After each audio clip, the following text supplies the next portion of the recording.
to Mr. Randy's Wine and Spirits.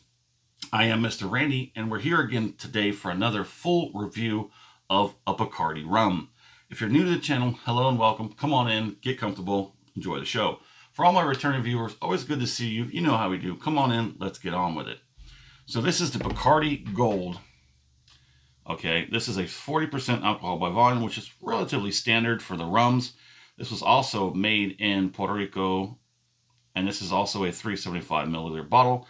We did the white, and now we're doing the gold. So there again, not for underage consumption. Please drink responsibly. And there it is. So let's go ahead and get a pour on it while we continue to flap the jaw.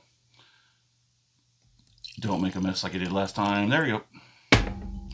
So the color is going to be relatively light, but very clear. We're going to break out Mr. Randy's handy dandy whiskey color scale because why not?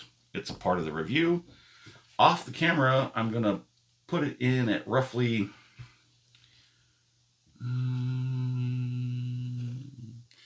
maybe a deep brown. It looks, I know it doesn't come quite well across on camera, but off camera, that is a deep brown. Moving on. The white rum from Bacardi was aged in American oak, white oak barrels. Did not give an age statement. However, I've got a lot more information from the gold, and here we go. So the gold is aged for 2 years in charred oak barrels. Not specific about what kind of wood it uses, but it just says oak. It doesn't say where the oak is from. So it's actually got a very nice nose. I'm getting ahead of us. I'm sorry. So I paid a little under $8. I think it was $7.30 odd something cents. So just kind of more like over 7 than under 8. But this was a few dollars more than the white. And there's a lot of reasons why. Number one, it's charred oak for 2 years. They give you an age statement. So this is also a 40%. So it's the same proof as the white, aged longer, and it's got a lot more to it. That's for sure. So on the nose, you're getting oak. There's like sweet fruit, spices with a little bit of vanilla.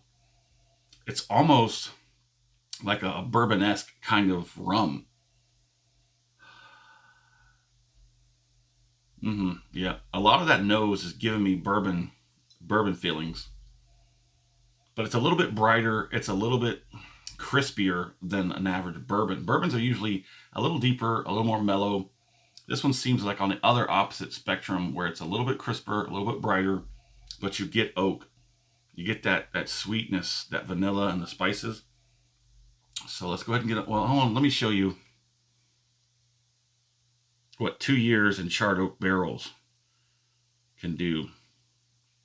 Now, it does seem to have some pretty decent viscosity. Let's see how well that transfers on the palate.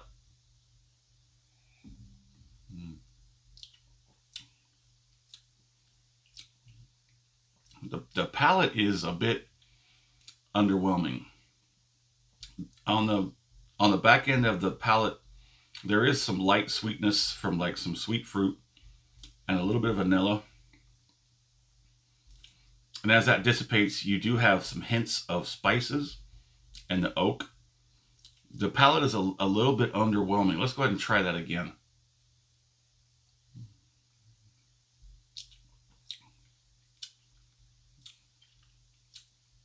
I'm trying to work the characters out of it. That's a little better. That's a little better. The spice comes up a little bit. Vanilla. The spices and a little bit of that fruit. Okay, so the palate is kind of a hit and miss almost kind of deal, but it still doesn't stack up to the nose, in my opinion. It's got a good nose for a rum. I've had some very spicy rum. Some that it'll curl your nose hairs and light you up just off the nose. So the palate is a little lackluster, a little falling a little bit flat. I mean, you really got to work the characters out on that palate. So with that, I guess we're going to go ahead and get to the finish. Mm.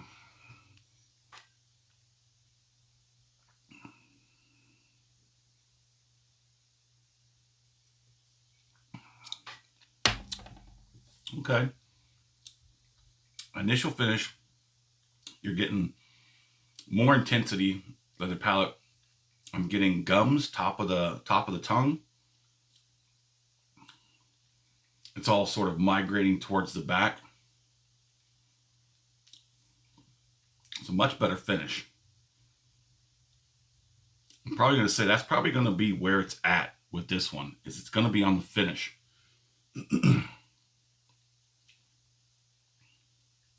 Yeah, the finish is definitely going to be a redeeming part of this.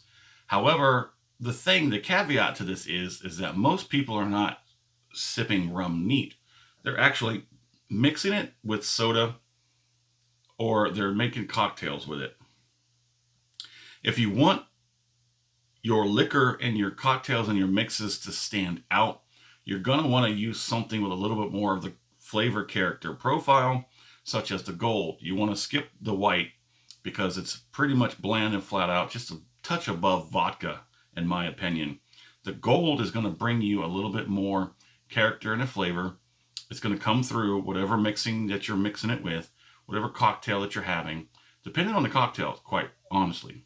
Some cocktails have certain mixtures where the liquor, whatever you're putting in it, is going to be like blended in, and it's going to hide amongst everything else. And that could be very, very nice. Some people like to have their rum and Coke taste more like rum with Coke instead of Coke with rum. Let me know in the comments what you think about that, and we're going to move on to my score. So, the Bacardi Gold, actually pretty nice. I'm going to rate it quite well above the white. I'm going to give this a solid 3 out of 5. It does cost a little bit more, but that is very obvious once you know what it is, what's going into it, how it got here, and what you can do with it. So this is definitely better than the white, in my opinion. Solid 3 out of 5. My fair price, I would probably leave it alone. When it comes to rum, these are actually pretty good prices. This $3.75 bottle was $8. And I think it was a little over $7. So that was just a little more than $2 over the white, which is definitely worth it. I would definitely pick the gold over the white every single time. So yeah, my fair price, yeah, I'd probably leave it alone. That sounds just fine. Like I said, the gold is going to be more for mixing with Cokes, sodas, darker sodas, sweeter sodas. If you have something more on the light end, like a Sprite or a 7-Up, you might want to go with the white. That way, number one, it's not going to discolor your aesthetically pleasing libation, but also it's not going to overwhelm the flavor characters of the soda itself. So there it is. That's my opinion. I think a lot of people tend to agree with that, especially bartenders and other mixologists. So now we come to the final part, which is to buy again. No, but then again, with the caveat being that my philosophy in this whole journey is every time I get something new. I very rarely have, very recently in the past several months, have I gone back and bought a second bottle. If I have, it is because I put it in my stash and probably will not be opened till many months from then. So there it is. Let us know what you think in the comments. And as always, thanks for stopping by here at Mr. Randy's Wine and Spirits. You have a good one.